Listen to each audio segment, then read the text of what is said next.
बिहार में शिक्षकों के ट्रांसफ़र के लिए आवेदन लिए जा रहे थे, लेकिन अचानक से बीच में उस आवेदन को बंद कर दिया गया। यानी कि जो भी अब तक फॉर्म भरे गए थे उन सभी फॉर्म को खारिज कर दिया गया शिक्षा विभाग की तरफ से। और अब जो है नए तरीके से आवेदन लिए जाएंगे ट्रांसफ़र के लिए। और इस बार जो आवेदन लिए जाएंगे उसमें बहुत ही बड़ा बदलाव हुआ है। आज के इस वीडियो में डिटेल्स में समझेंगे कि आखिर कैसे अप्लाई होगा और कौन कौन शिक्षक अप्लाई कर सकते हैं। इस बार जो प्रक्रिया होगी वो पूरी तरीके से अलग होगी। चलिए समझते हैं डिटेल्स में। तो शिक्षा विभाग की तरफ से 21 नवंबर को एक नया नोटिफिकेशन जारी किया गया शिक्षकों के ट्रांसफ़र को लेकर। और इसमें क्लियरली शिक्षा विभाग ने लिखा है कि अब जो है विशेष समस्या के कारण आप जो है स्थानांतरण ले सकते हैं।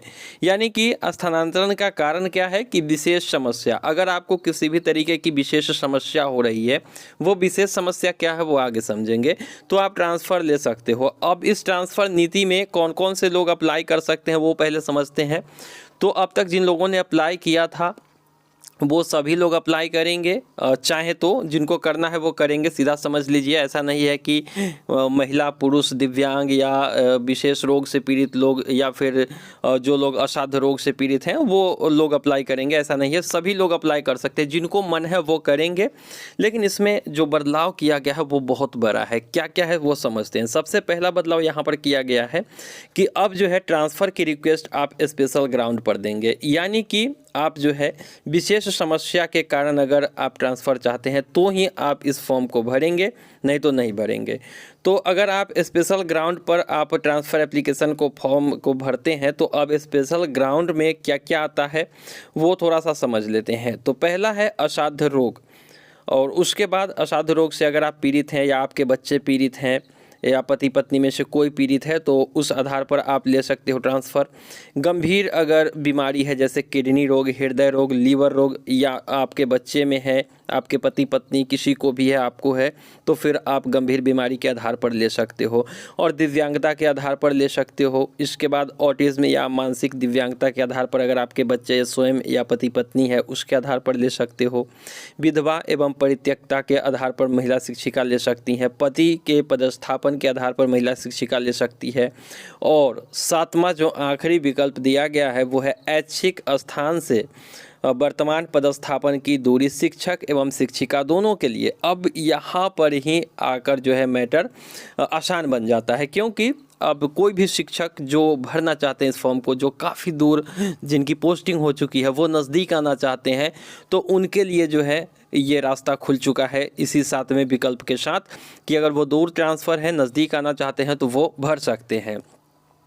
अब अगला जो यहाँ पर सबसे बड़ा बदलाव किया गया है, जो कि अब तक का सबसे बहुत ही बहुचर्चित समस्या थी पुरुष शिक्षकों के लिए कि उनको 10 अनुमंडल देना है, अब ऐसा नहीं है। सारे के सारे शिक्षक अब अपना जिला, पंचायत और प्रखंड चुनते हुए अपना प्रखंड पंचायत सिलेक्ट कर सकते हैं। अनुमंडल की बाध्यता यहाँ पर समाप्त कर दी गई है सभी प्रकार के शिक्षकों के लिए।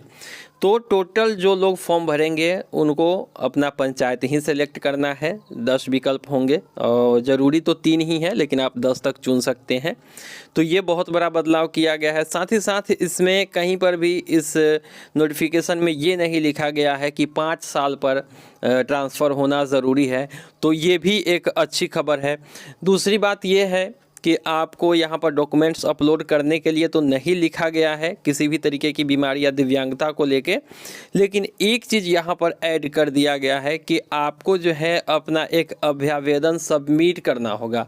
यानी कि आप जिस आधार पर ट्रांसफ़र लेना चाहते हो उसमें अपनी बातें लिखनी होगी और उसको अपलोड करना होगा।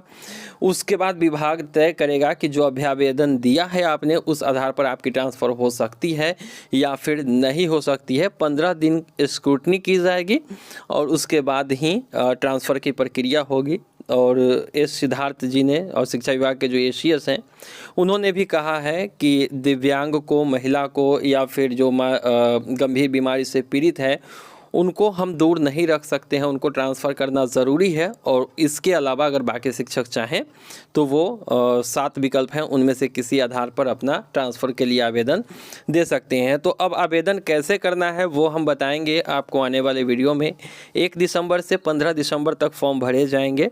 तो बहुत ही अच्छा यहाँ पर जो पॉलिसी आई है ट्रांसफ़र को लेके, अब जो नोटिफिकेशन दिया गया है वो बिल्कुल ही साफ़ सुथरा है।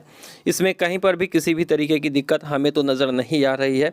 आवेदन करने के प्रोसेस बहुत जल्द ही आप लोगों को बताएंगे जैसे ही आवेदन स्टार्ट हो जाती है। तो बाकी कोई भी डाउट अगर इस नोटिफिकेशन से है जुड़ा हुआ तो आप लोग कमेंट सेक्शन में ज़रूर लिखिएगा। मिलते हैं किसी नई वीडियो में, दीजिए इजाज़त। Thank you.